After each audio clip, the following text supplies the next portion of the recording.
Alright, we're going to the Prairie Land again today to find a ghost town. It's supposed to be snowing in Denver, so we are getting out of here. Oh, it smells like Greely.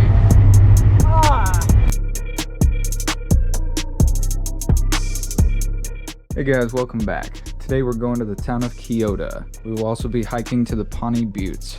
And if this is your first time to my channel, welcome. I make videos on adventure. If you want to check them out, you'll see caves, waterfalls, and other ghost towns in the Colorado area for now. The town of Keota is located about 20 miles northeast of Greely, at the intersection of County Road 103 and 390. The town sits in Weld County and is one of many that was built along the Chicago and Burlington-Quincy rail line. This rail line no longer exists. It was moved elsewhere.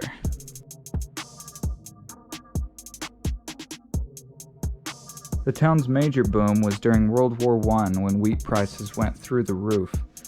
But it was also during this time that the Spanish flu was brought from overseas. It affected people of all ages and was really hard on the town. The town dwindled as wheat prices dropped as soon as the war was over, and all of the topsoil seemed to blow to Texas. What was left was a dust bowl, as they call it.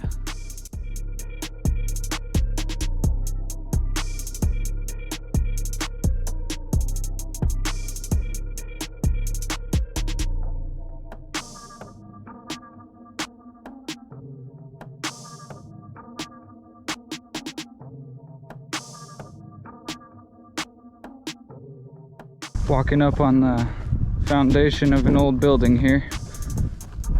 Pretty cool looking.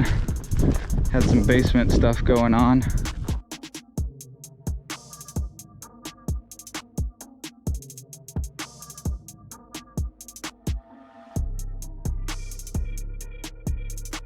Filled in with trash and dirt over the years. I just heard some sort of animal. There's a fridge.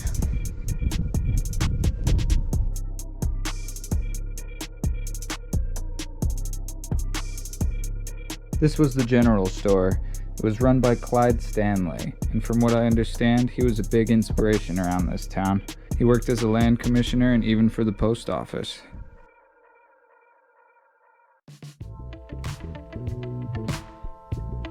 It says no entry, so I won't be going in. But check this out.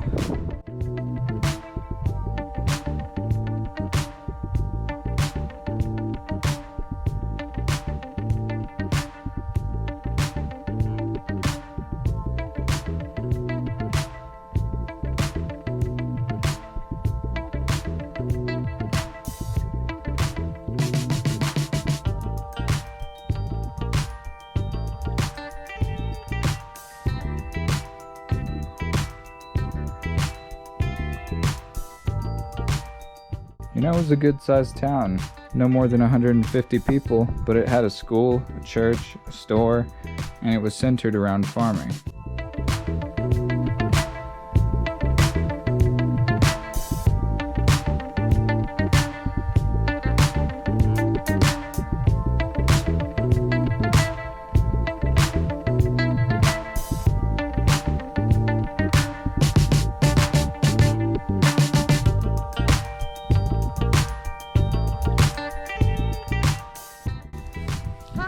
Here in Keota, lots to see.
Got a newspaper here.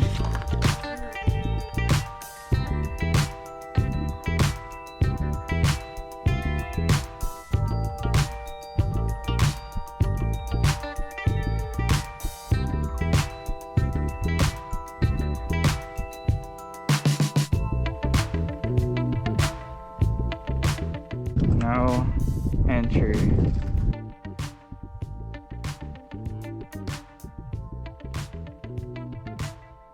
Who knows what's hiding in this building? If they were to clean it out and restore it, I bet they'd find tons of antique stuff.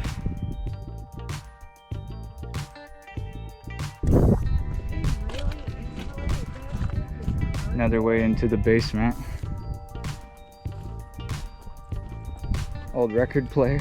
His niece, Ariel Sandstead, lived in this house you see here from the 1920s to 30s. Out of all the houses, it seems to be the most intact. Wow, that is an old fire hydrant.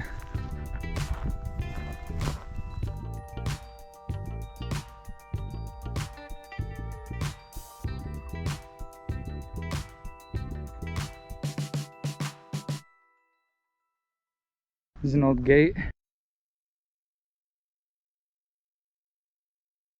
A lot of history.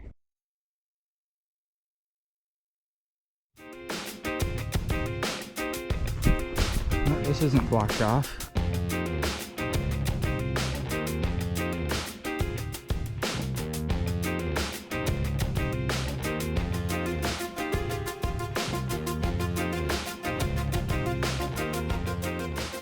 Now that is old. What is that? Anybody know? Is it a stove? If you know, please let me know in the comments below. This is pretty cool. I bet this went a lot deeper than it is now. Old stairs here at one point. Now I'm walking on feet and feet of bushes.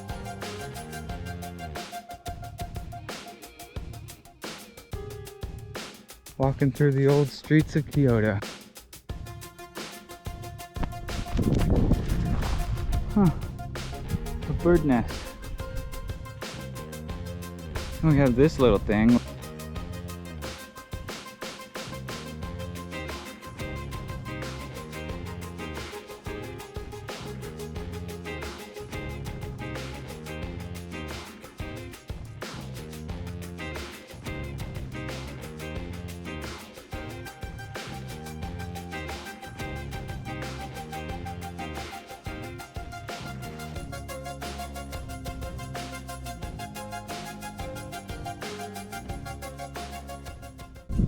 Looks like an electric fence.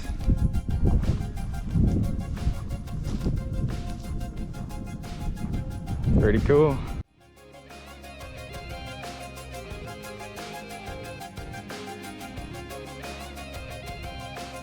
Got this other building here. Can't see a whole lot of it, sorry guys.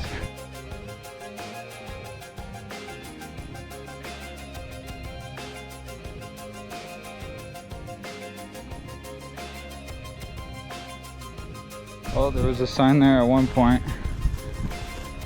Probably said, welcome, come explore. Wow. Pretty cool. Nice.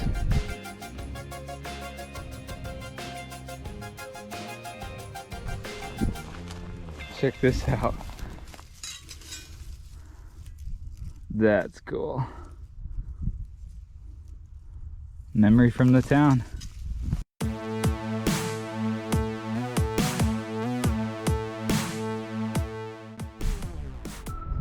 Well, I'm guessing there was a sign here at one point. This is the Keota Cemetery.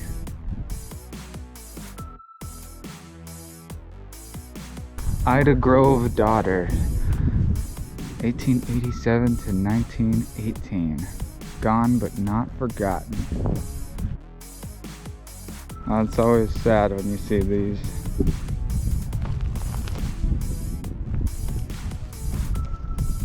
Literally, it just looks like a bag of cement as a grave marker.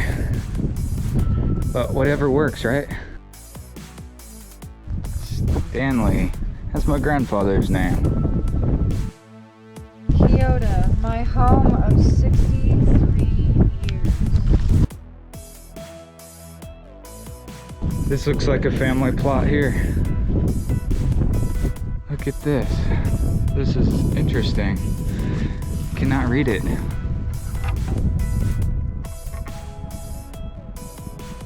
how you know that one.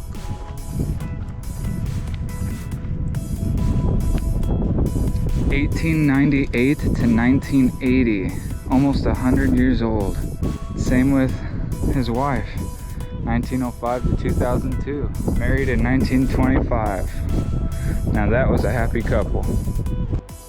If you'd like to go to the Pawnee Butes, they're not far. It's a fun hike and some surprising scenery to see out here in the prairie. We took County Road 105 out of town and followed the signs for what felt like about 10 miles on dirt roads, passing trucks and dealing with washboard.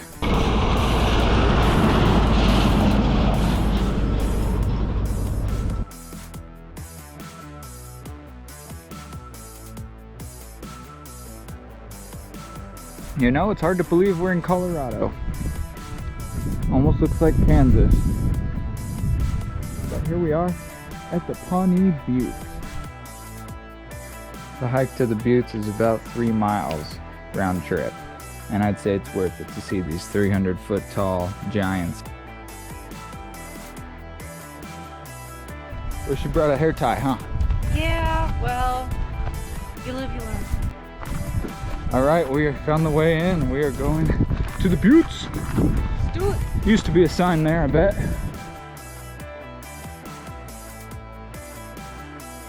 March 1st to June 30th. Well, guess what? We came right in time. The Buttes were created by erosion from water and wind. Millions of years ago, this was all underwater. Now this whole area is a major nesting ground for over 200 species of birds, mainly raptors like golden eagles, hawks, and falcons.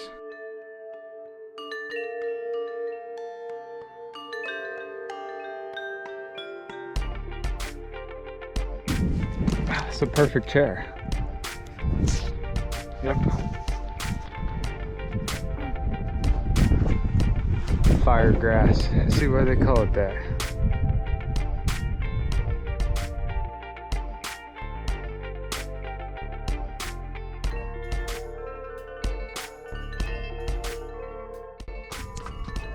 It's like a nice little slot canyon here. Really crumbly.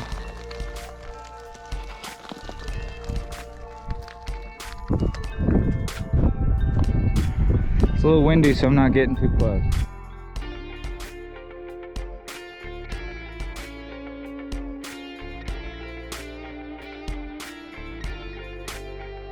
This is awesome. What now is a tourist attraction used to be filled with bison and hunting grounds for several Native American tribes. There's also much more history here.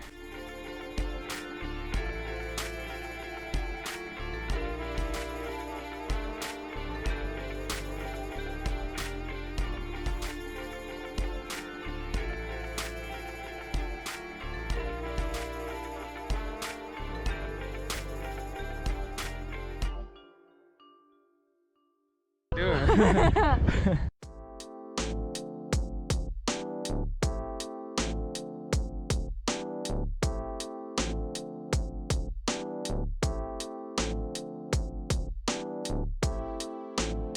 Hurry before the wind picks up.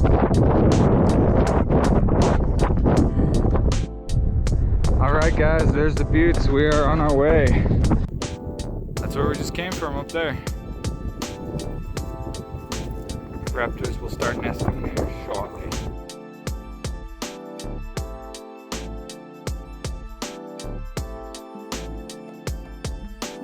Isn't she a beaut?